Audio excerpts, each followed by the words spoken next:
I know we've got a variety of, not everybody listening to this is probably an air raid guy.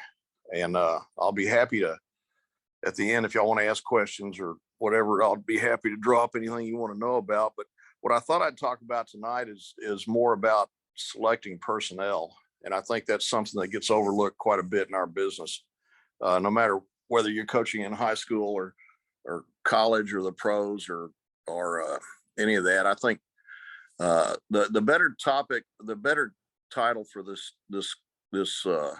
clinic talk would probably be "Don't go to Walmart without a list."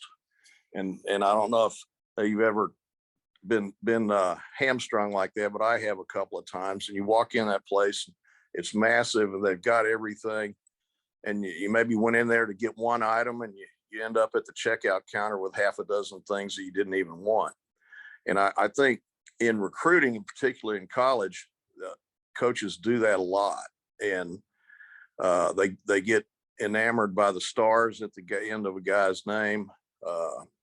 They don't know exactly what they want to begin with. And part of that is knowing exactly what you want to do on the field. So to start out with, I'll show you, our last spring, my friend Jim Jones called me and it was about this time last year. And he said, "Hal, I want you to go. You got a chance." They wanted me to come be a head coach in the spring league, which is like a D league for football. And he said, "But you got to go live in Indianapolis or Houston." They had 4 teams in Indy, 4 teams in Houston. So you got to go live there for about 2 months, 2.5 months. He said, "I just don't want to leave Hawaii. So I recommended you. Are you interested?" And I said, "Yeah, I'm not doing anything right now." I mean, ever since I was in the XFL when it shut down and due to the virus. And so ever since then, we've been on a strict regimen of walking the dog and watching Netflix with my wife. So I was kind of ready to do something. And I was here in Dallas, so it was a lot easier for me to get to Indianapolis than it would be for June to do it.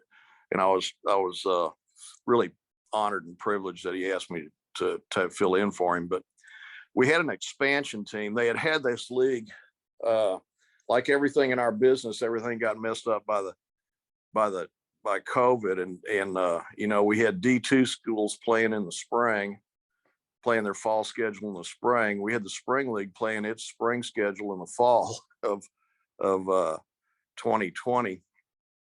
So in the spring of 2021, they decided to expand the league, and they added a couple of teams to each division. So they called me April the 15th, offered me the job. And then after I accepted it, they said, "Well, can you put a team together by April the 26th?